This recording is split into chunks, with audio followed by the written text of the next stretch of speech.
end up muting you. Okay. So if you're just joining us, this is Heather from the New England Museum Association. As some of you guys know, our lunch with NEMA usually starts at 12.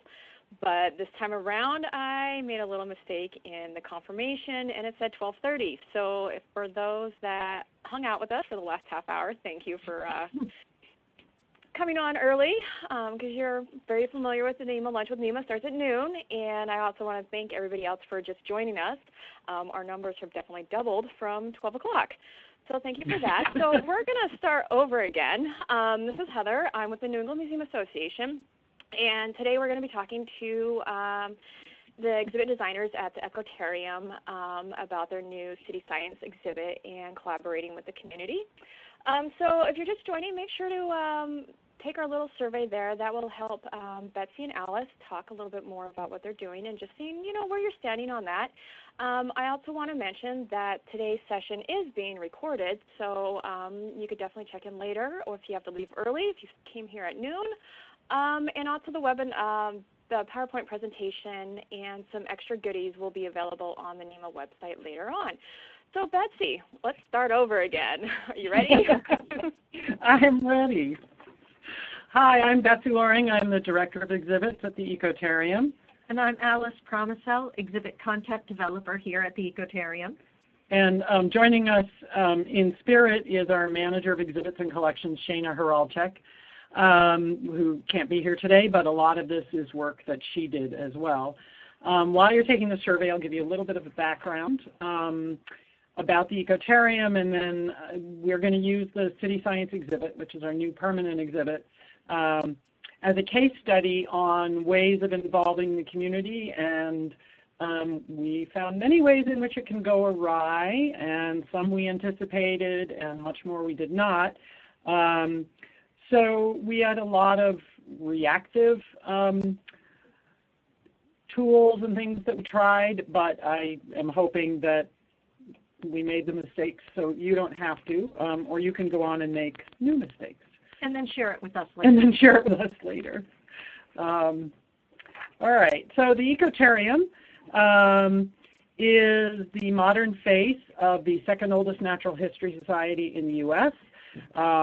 We are located in Worcester, Mass. We were founded in 1825, and we bill ourselves as a museum of science and nature. We have indoor 3 floors of exhibits. We have a planetarium.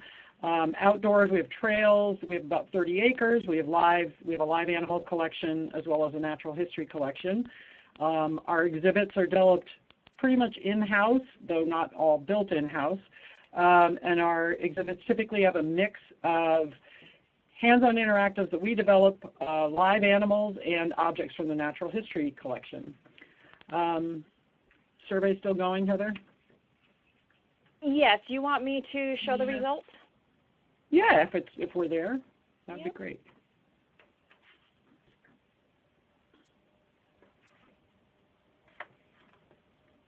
Can everybody see that? No, I cannot. Okay.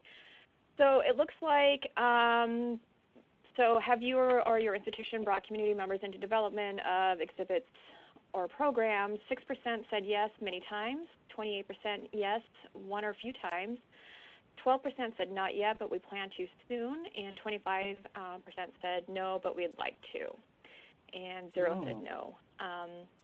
If you've brought in community members, which describes your institution's overall experience, 31 said there were some hiccups, but it was worth it. 6% said there was more pain than gain for at least some departments.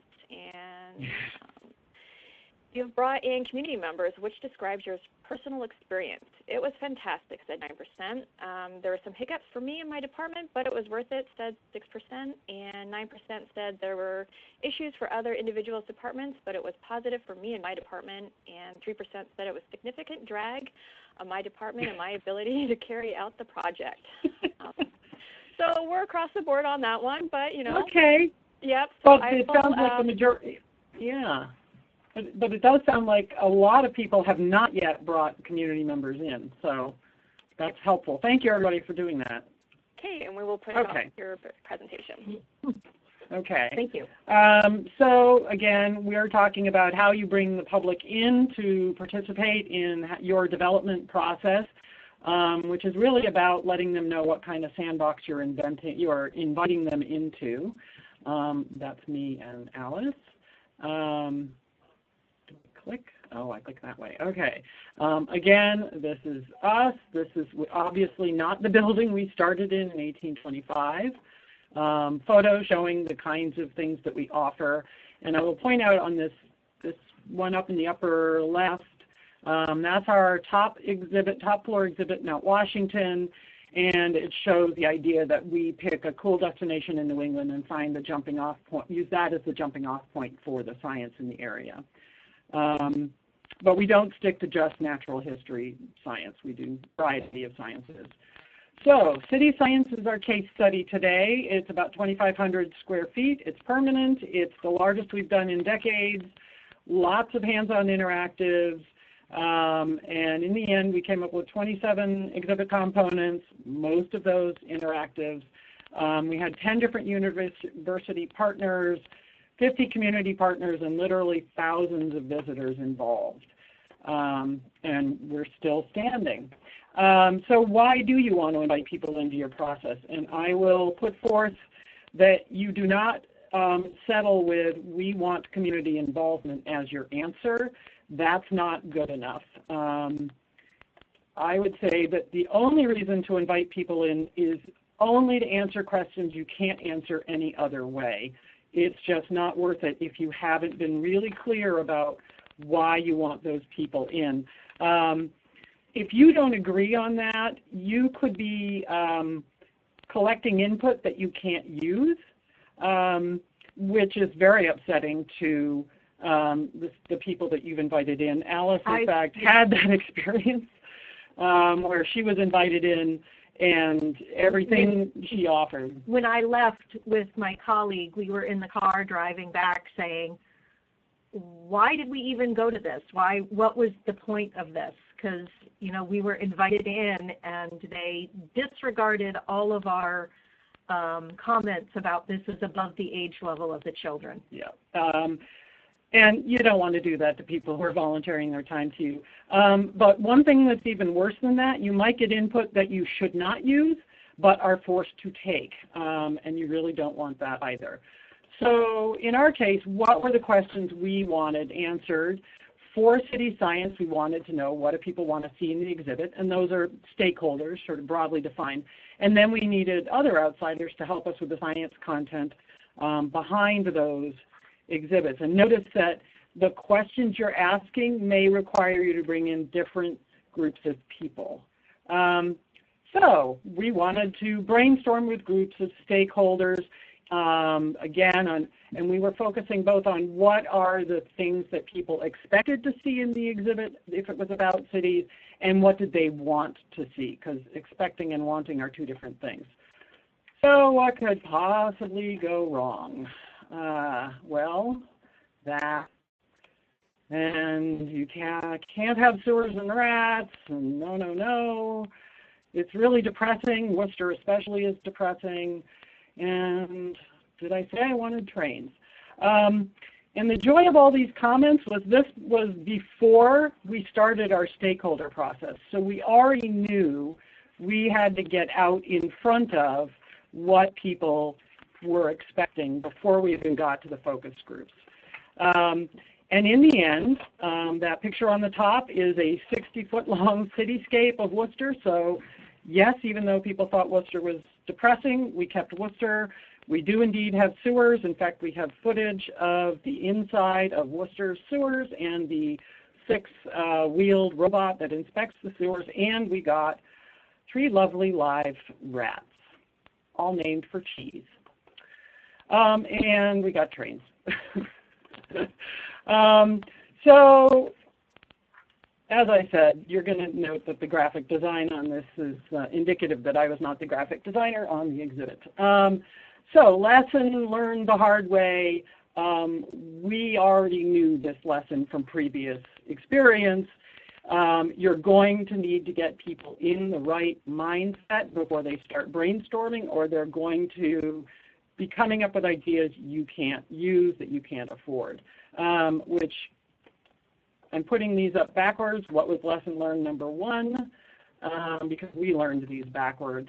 You've got to get the right minds. Before you get anybody in the right mindset, you've got to get the right folks.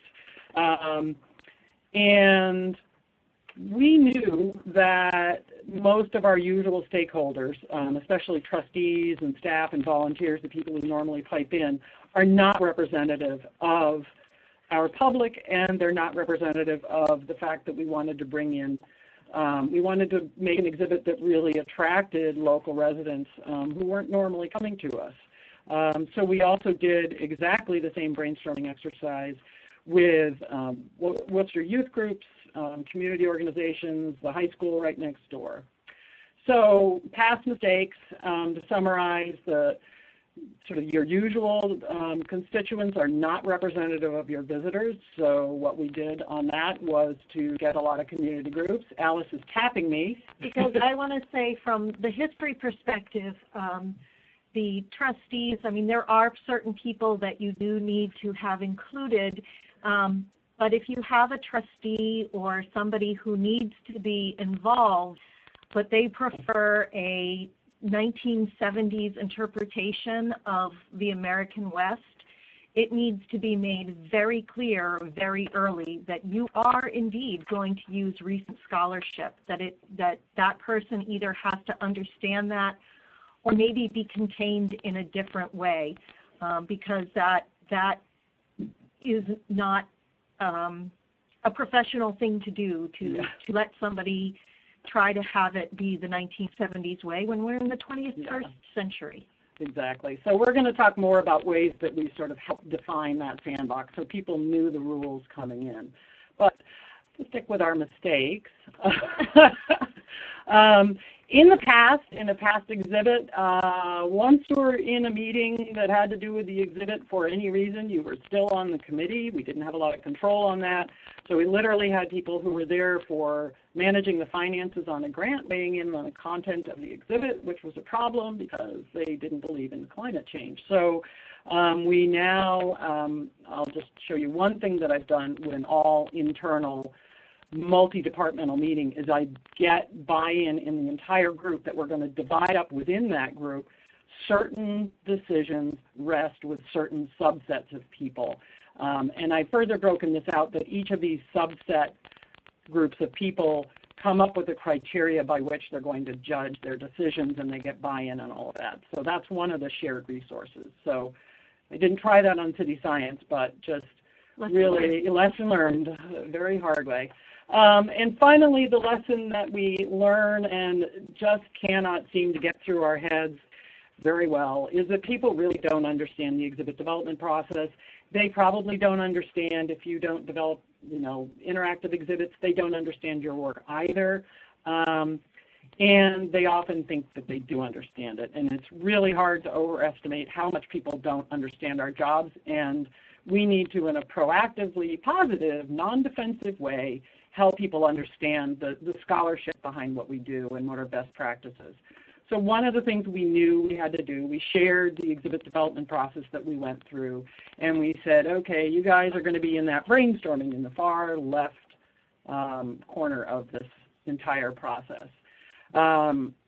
Before you move on, I just, from a history standpoint, for those of you in a history museum or maybe an art museum, your exhibit development process, your graphic could look very different, but however it is important to have that visual of how this goes along, because even if it doesn't look like the thing up on your screen right now, you do have a process. And to think about it and get it down so that other people can understand it is very important, regardless of the type of museum you're in. Yeah. What I do is go back to what kind of advice don't I want, why don't I want it, and then try to make apparent the sort of tacit assumptions that we're making and make that much more explicit for people. All right, so we did that much, and we invited people in, and before we launched into brainstorming again, we knew everybody was diving into very specific stuff.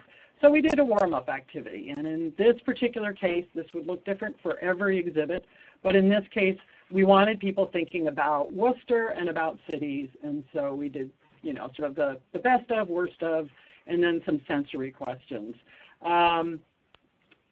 And there were some interesting things.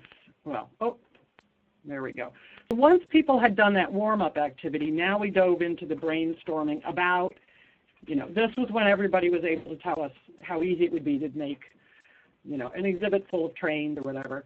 And when you're at this stage and you're in brainstorming, you really, really want to accept every idea. So we tried to give every kind of idea a home. So to explain this kind of horrendous graphic, here's our exhibit theme in the middle, or the main exhibit concept. We then had major themes in each of that, in the purple circle, including right here, your theme here. And then in the blue circle, it was more like larger themes. So in that purple circle, it would be things like design or city as a habitat. Then in that blue circle, something larger, city jobs or green design. And then in the outer circle, if somebody had a really specific interactive, I want to know how to control a traffic light. This allowed us to sort of give a place to every idea. It also forced people to slow down a little bit, and a lot of this was about getting people to be more contemplative and make people think about, had they really thought through their idea very well. It gave us more data. The other thing that it did was, if somebody came in with a very specific idea within the green circle, they could, as Betsy said, become more contemplative and think about what the larger theme is. Or if somebody, so it allowed people to come in with very specific ideas and become broader, or vice versa. If they had a very broad idea, they might start thinking it out into the outer ring. Okay, so we had some unanticipated outcomes, and actually much of it was really good. The warm-up questions, which really were just designed to wrangle people's brains into the mindset we wanted, they ended up yielding a lot of data. It told us a lot about the look and feel of the exhibit, but it also accidentally sparked incredible civic conversations because we were asking about, what do you wonder about the city? People got into all sorts of side tangents, having discussions about what was wrong and why wasn't the city better designed. And then they literally would say, well, you're going to tell the city, right? And first of all, we don't know who the city is. Was that the city manager, city council? We had a missed opportunity there. And so I would say, when you're going through this process, think about whether you might accidentally or incidentally capture other data, and is there some other constituent group that would be interested in that data? So we just had a missed opportunity, and it's turned out to be one of the most sort of incredible parts of the entire process. And finally, we learned that nobody agrees what is a city. I do see a question. I'll help you with that. People really had to stop and think whether Worcester really was a city. And we ended up actually asking all of our visitors when we were prototyping, do you live in the city, the suburbs, or the country? And we didn't ask it because we sort of wanted to prove that this appealed to all people, but it also was because it was a really interesting conversation. So the question for discussion is, if a committee member is really dragging down the process, have we had to ask them politely to step away?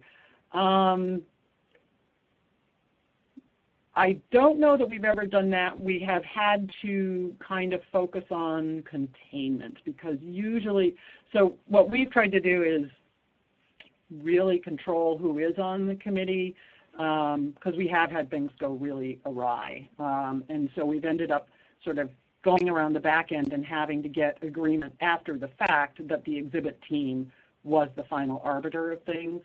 So my hope would be that you get that up front, and that's what we're doing in our next exhibit. We're making it really clear that our testing with our visitors is the final judgment, not what we think the visitors are going to do. But we've never had to actually tell somebody to go away.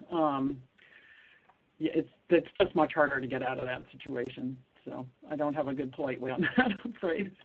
And then on what we also didn't anticipate, some things that weren't as positive, but again, were really interesting. Worcester wasn't cool when we started the exhibit 7 years ago, and everybody thinks that Worcester has an inferiority complex, and deserved or not, and that really colored everything people thought about this. They really didn't think we should do this about Worcester. It was going to alienate our core visitors. And even though they were incredibly engaged in these conversations about the cities, they were convinced that our visitors wouldn't do it. So we ended up, in retrospect, having to then take all of these processes out to the visitors. We did more front-end evaluation than anybody's ever done. We were doing online surveys, we were doing email surveys, we were doing tests out with more visitors, on and on and on, just to get more and more and more data, just to bat down that negativity about Worcester. Yeah, they won't like it. Nobody said, I hate the city. They said, but I know everybody else hates the city. So I would then say, and then we went through a whole voting process where we had 68 exhibit interactive ideas and had thousands of visitors vote on those. So I would have been much more upfront with explaining how the exhibit design process does not let bad ideas go through. And I think the more we could have shown people how we do our work to get to a final product, the more we could have anticipated that negativity. And just because you don't want to just say, trust us, we're not going to make garbage. That's not enough. And we came pretty close to saying that, and I don't recommend it. So we're actually making decent time. So on to the second question we had, which was, what's the science behind the exhibit, or what's the history behind the exhibit? What's the scholarship behind it? From that front-end evaluation, even though we only have 27 interactives, we end up with 7 themes in the exhibit, which is insane. But it really, that was the beauty of this topic. It was so rich and so diverse that it ended up coming up with a lot of themes. So we needed a lot of content experts. And I will just say that content experts are different from stakeholders. You're answering different questions and asking different questions. They come with their own set of baggage. They require their own unique wrangling techniques, and we made plenty of mistakes here. And I'm going to tell this. Alice, go ahead. And then. Sorry, I just have one thing. Although we had 7 themes in this exhibit, the thread that went through it is in the name of our exhibit, City Science, the Science You Live. And that was like the main thread that held these 7 themes together. Yeah. I would also say that we didn't know that that was the main thread until much later, and I've gotten pretty comfortable with exhibits sort of announcing themselves farther along in the process. All right, so I'm going to let our content experts speak for some of the issues you can face. This is not an actual quote, this is hypothetical, but it's pretty similar. Content experts have really deep knowledge on the topic that you're doing in one tiny little interactive, or even in an entire exhibit. They also have a burning desire to share that knowledge, and their friends and family are tired of hearing them talk about it, and they want all of that knowledge shared, and they want you to put it all in the exhibit. And so one of the solutions we've done is we show them the front-end evaluation. This is a different project. We're collaborating with a mycologist, that's a fungus scientist, which allows us to have a class in our accounting system called Fungus, which is just delightful. And so this professor is very deep knowledge, has young kids, so he understands that what we do is very different from what he does teaching, upper middle class undergrads. But even so, it was really hard to get him to understand the starting point. So we asked things like, what do you think about fungus? What is it? And he actually put these photos up on his blog because we have gross, ugly, disgusting. I pull them out of my garden because I think they're hurting my plants. And then he he put up the words, evidently there is work to be done, which sounds very much like the way a professor would say something. Before we move on, that's okay, sorry, is that I'll get back to this if you want to, but even though we needed to do this, show him these things, that this is where people were starting, we still made a mistake this time around by, he seemed so open to the process, the exhibit process, that we went too far in between meetings with him, and so we were showing him prototypes that were farther along, and we didn't do the work to bring him along, even though he was so excited to work with us and understood that we needed to start with very basic information. So we learned lessons, and we're still learning lessons. Yeah, so we should have kept him more in touch, because by the time we'd been through all the prototyping, the whole, way of doing this job is you simplify, simplify, simplify until you get those ahas, and professors don't like simplify about their beloved topic. He did see the prototypes, but he never saw them working with visitors, so he never got to see where they got hung up on. Yeah, we should have brought him on the museum floor. So this is another lovely one. I'll just assign my class of undergrads to make exhibits for you, and we'll get a jump start on the project. And this is where you understand that people really don't get your job. Nobody would say, I assigned my class to develop a new form of surgery, and here, you can take it to final design. Nobody would do that to a surgeon, but they do it to us all the time. And we would have said, yeah, no, thank you, but he already put it in the syllabus and the course catalog, and so we were kind of on the hook politically. So to make lemonade out of that situation, Shana, our aforementioned manager of exhibits, created an entire training process for the entire undergraduate class. We used our prototypes that we really needed. We trained them all in prototyping, how to do observation, and we sort of reestablished, yes, it's fine for the students to learn, but what they're going to learn is that visitor learning is a central goal for this. And this was excruciatingly painful for our staff. It was a time suck like crazy. It was not smooth, but we really were doing this as much as anything to be sure we gave the students a good experience, because that mattered to us. We were sort of stuck having to do that. We actually got several interns out of this class. One we're hiring on for a one-day-a-week summer job this year, and through another professor we collaborated with, a student spontaneously told him that this class was the highlight of his undergraduate career. So, yay. And yeah, this is my all-time favorite. Wait, you guys are a real profession. And this was said in the most polite, kind, wonder-filled manner possible, but we've been working with this person, developing a prototype together for 6 months before he realized that we actually had real jobs. And I didn't have a solution. You just bang your head on the table for it. So really the answer is, again, letting everybody know what your process is. So I would say in summary on this bit, people really don't understand the exhibit development process, and they don't know that they don't know.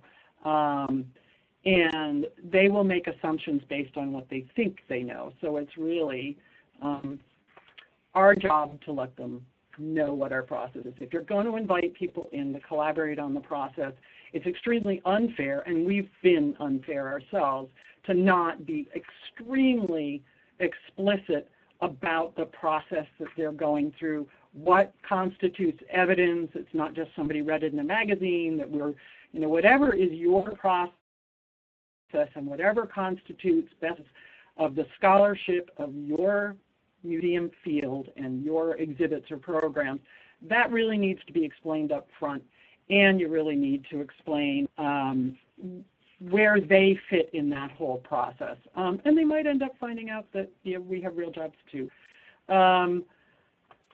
So I would say that this has sort of become my mantra since 3 days ago. The playing fair is to really explain to people, let them understand the sandbox you're inviting them into, and give them all the rules, the tools, the goals, everything about what you're expecting of them and what they can receive in return. So this is just going to be a list of the kinds of things we've tried. I've shared with Heather examples of some of these, but they won't necessarily apply directly, but they should give you ideas on how to develop your own. So explain overall how you do your work. What's your process? What's scholarship? In our case, we have that diagram of the exhibit development process. We now have a written description of the stages of exhibit development, and sort of we deliberately come up with twice as many interactive ideas as we know we're going to have final interactives, fail early, fail often, fail cheaply. So those two examples are for Heather to share with the group. But we will also show photos of prototypes so that they can look at a final exhibit and see that it started as a bunch of Post-it notes and scribbles. Any kind of evaluation tools or surveys, and then show the work that you've done specific to the project to sort of, again, put some walls around that sandbox. In our case, we've had bibliographies. If we've done a whole bunch of literature review, we've sometimes done visits to other museums with similar concepts, and we've summarized how we were evaluating those. We will write something like a design philosophy or an interpretive goal or exhibit mission statement. That is a really good place to be very explicit about the kinds of things you are not doing. We're not going to have a big jungle gym, or we're not going to feature live elephants, or whatever. Sort of just really put the, yes, this is the kind of thing we're going to do, and this is not the kind of thing. That will actually get more creative brainstorming going than leaving it wide open. If you have a walkthrough description of what you want the visitor to experience and see and do, if you've done any front-end surveys, be explicit about this particular project. And then on sort of their role and the goals of the project, we now have role documents, which are basically job descriptions. And I have two examples that I've shared, that we're sharing with the group. One's for a stakeholder and explaining why we need their expert, how they're helping with the process, and what belongs with the exhibit staff. Can people still hear me? Some weird error just came up on my phone. Uh-oh. Betsy, I can still hear you, and it looks like everybody else can still hear you on that one. Okay. Oh, good. Yep, Good. Weird error message. Never seen an error message on my phone. Ooh, new ways to break things. So basically, we call them, the stakeholder role document, and then we have a content expert role document that, again, sets the parameters for, an exhibit text is 50 words, an instruction is 24 words. We don't want to water down, Mercury in retrograde. I've always said that this institution is built on a hellmouth, so one or the other. It's not sort of, here's the help we want and here's the help we don't want. It's, here's how you can help, and here's what is left to us. This is what we do as a profession. This is what we know. And to really talk about how the visitor experience and the visitor learning, and this is an informal learning environment, and all those sort of specifics can really, really help. And then you've headed off that horrible feeling of somebody coming up with some idea and just hanging on to it when it's just so clearly not a fit. And so if you're getting the pit of the stomach feeling, I'm hoping nobody says X, I would examine that and see, why are you saying that?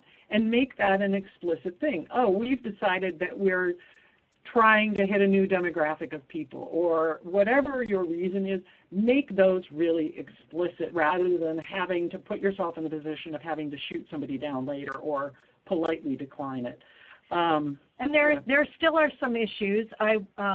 When we paused from the beginning, I emailed a professor saying that, I am still getting him some information that he needs to edit, but that some other things have come up, so it's just going to be a little bit longer.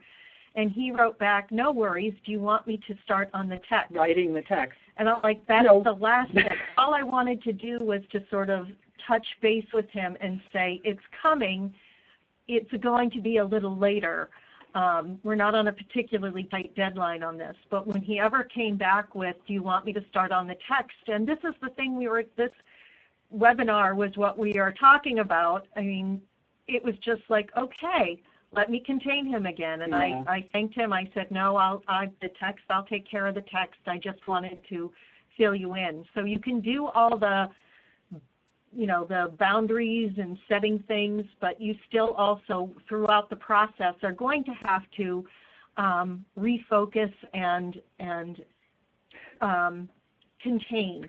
Yeah. The size of the Sandbox make it knocked over, and you need to pay attention to that. And then on this last thing, the discussion of what the museum is and does, this is a very, very different discussion based on whether you're having a conversation with stakeholders in which you're going to keep their role pretty restricted and you're going to hang on to a lot of the power and control yourself, but politely stated, versus somebody who is a collaborator. And I'm going to touch a little bit on collaborators. We've done some sort of learning research collaborations with some various professors, and it has gone sometimes not so well, and we've put ourselves in the position of having to have some very difficult discussions to get people back contained. And what we should have done was sit down in the very beginning. A lot of this, especially if you're working with university people or people who are in a completely different field but you're trying to collaborate, you literally need to discuss vocabulary, because every word that you think you know in your field, professors are probably using a lot of those same words, but they're using them in completely different ways. And we even had things like, oh, we have students who will be available to come test prototypes in summer. That'll be from May to about June 15th. That to us is not summer, that's spring rush when all we have are school groups. That's not who we prototype with. We prototype with families. So for us, their summer was done before our summer even started. So that caused a lot of hurt feelings. One of the things that we've ended up discussing with another professor was it's literally worth having the discussion about, at the end of this, not just what does your institution need, what does my institution need, but what do we as individual professionals need or want to put on our resume? Because for a professor, that's that peer-reviewed article about their research, and this professor kept wanting to find the equivalent for us, and our equivalent is more like the CASE website or sessions at conferences and that sort of thing. And so I think it's really worth having that conversation of being sure that everybody is getting out of the process what they want and what constitutes success. And if it's a collaboration, both of those goals have to help. And if accommodating your outsider's goals is going to really harm your goals, then it's worth rethinking that collaboration. I think one of the other things that we've discussed over and over is features of the informal learning environment. It's a free choice environment. There's no quiz. What you do with your freshman class who have to take this class in order to be able to become a major in your department is irrelevant to a 7-year-old here with their parents who want to go on a train ride.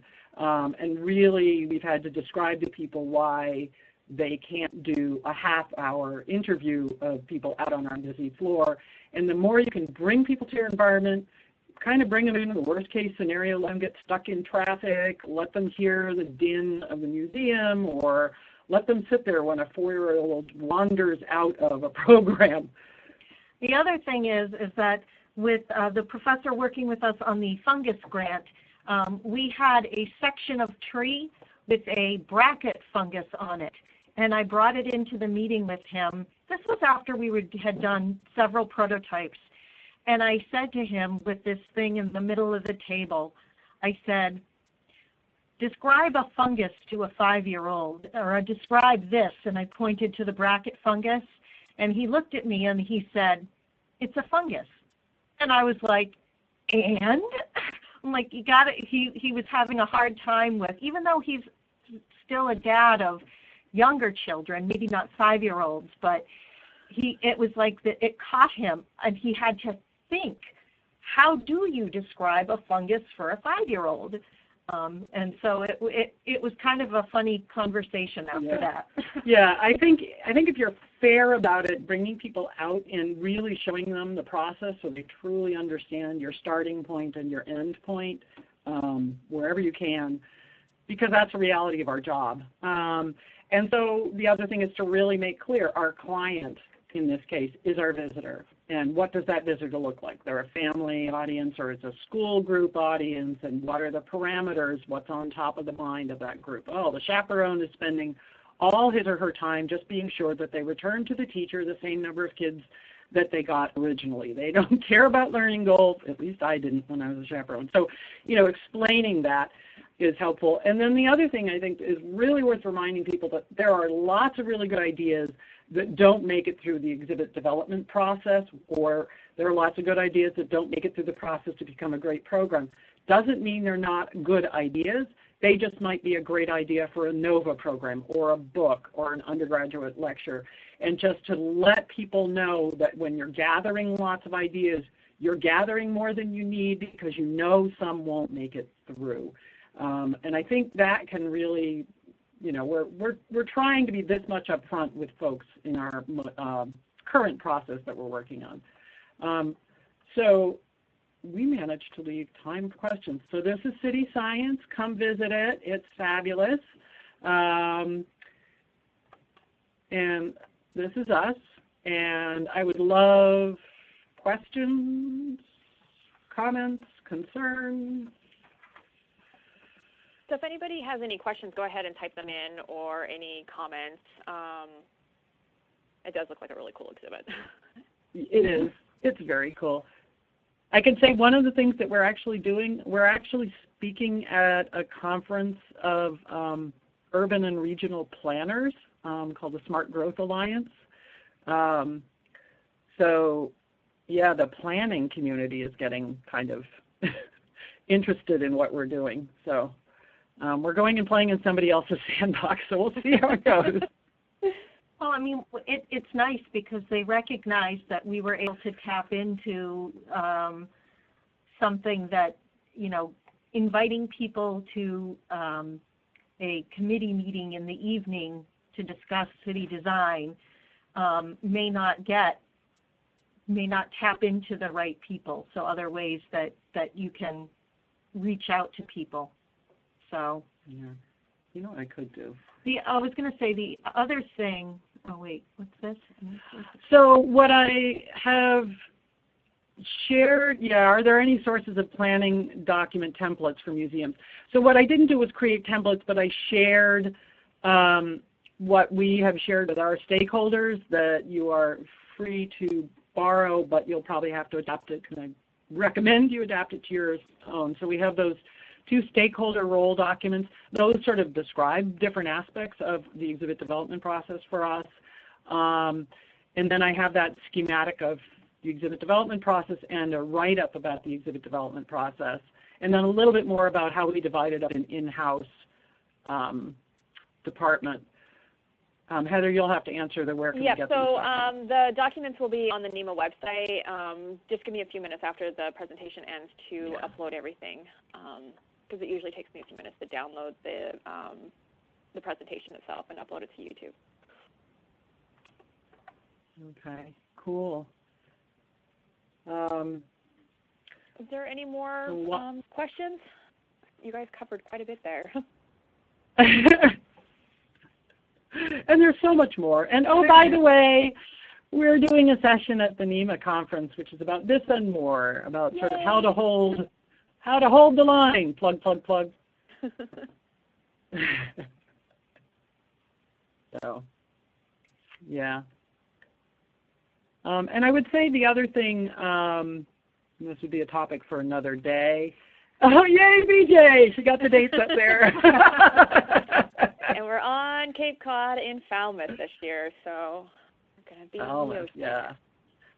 The other thing with the stakeholder brainstorming stuff, we actually ended up adapting that to the floor. the questions about what does Worcester sound like and smell like, or what does the city mean to you, we literally made cards like that for visitors to fill out, and the only change was we asked them to tell us where they lived so that we could compare if it was different. Compare whether you got different answers from somebody who lived in rural Barrie versus somebody who lived in Worcester. And then on the brainstorming about exhibit ideas, we knew that the public couldn't handle that, so we adapted that by putting up a map of Worcester. We highlighted one story that we pinpointed to a place on the map that tied to the theme, like, why they're in design. Yeah, 70,000 cars pass on this section of 290 every day. Yeah, and so the cards was a very unmediated activity. We just let people fill out answers to any of those questions and post them. Got a lot of really interesting questions in that same dichotomy, the love-hate of Worcester. And then on the map one, we were again having those 7 themes and sort of and this was a staffed activity, mostly by Alice for an entire week during April Vacation Week. And we asked people on Post-it notes to tell us what they wondered, and we had used the map as the spark for those wondering. And that really helped us uncover a lot of misconceptions, like animals in the city. People don't think they live in the city, they think they're lost. So, okay, here's a question. Let's see, have I worked with a university class and professor, part of an exhibit? Yes. So yes and no. Part of the reason this exhibit took 7 years to develop was it hit a gap between museum presidents. So nobody runs a capital campaign in the beginning or the end of their tenure. So there was a 3-year gap in which we were kind of just trying to we were kind of floating and trying to keep the exhibit alive. And so we reached out to professors largely to see if we could get funding from NSF. And so we reached out to professors who were doing research in the areas that fit our exhibit to say, hey, can you get a little add-on for public communication? So that work with professors, it was a mixed bag, but it did end up getting on an NSF grant. But we also used classes. We found professors who taught a number of classes, and Alice will remember which ones. And we needed data about these exhibit topics. Students are never going to give you a poster or an exhibit prototype that you can use, but you can use their research. So Alice can remember what we met with.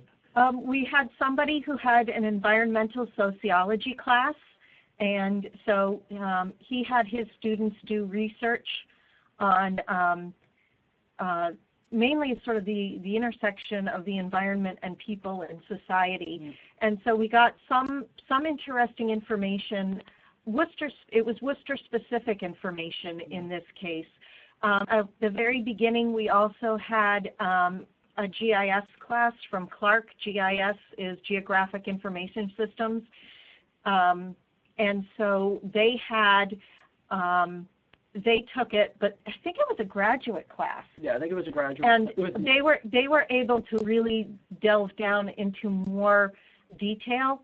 So they had things on, the number of parks, how accessible, how much access did people living in Worcester have access to green space and parks, or how bike-friendly it was, or how walkable the city was. So although we couldn't actually use that information specifically in the exhibit, it did help us identify some things. One person in that class did something on bird species, and we ended up having, through our NSF grant, we now have 2 bird-related exhibit components. And then we also had somebody who, we also had a class of civil engineers with the bridge, about building bridges. And although it didn't yield much from the student point of view, it yielded interesting contacts from the professor and into the people that were building a bridge near us. Yeah. So it wasn't great from the student, what we got out of the students, but it really helped us from a content point of view for content experts. So what we got was lots of students finding resources for us, like content resources. And then the professors were very helpful as content experts. So on the one question is, once we got the responses on the map engagement activity, what did we do? We used that to really feed. So now we had lots and lots of ideas about exhibit components that fit in our 7 themes. And from that, we developed 68 interactives that we could, to the level of like a 2 or 3 sentence description.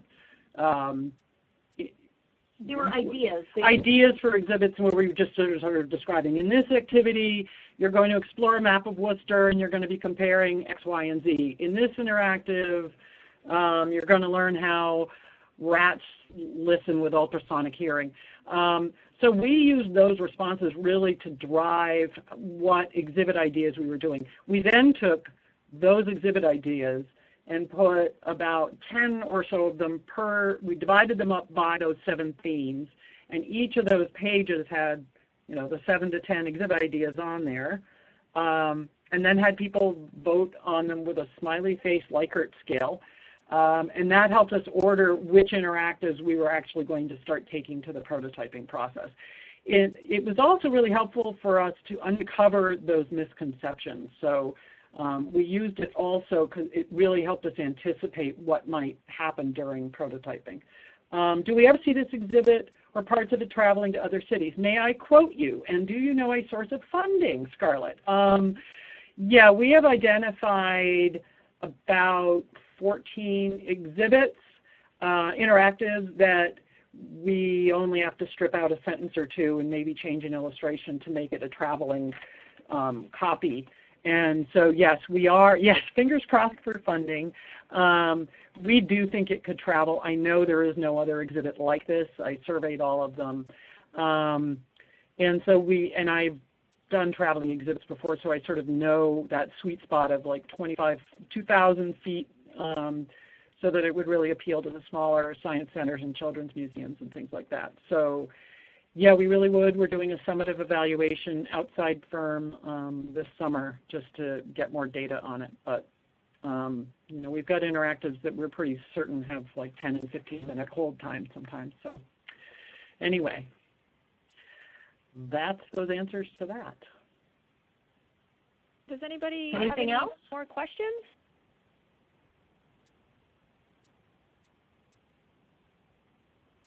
I'm not seeing any writing, so I'm guessing that is a no. Okay. And thank you for answering all the questions that came in.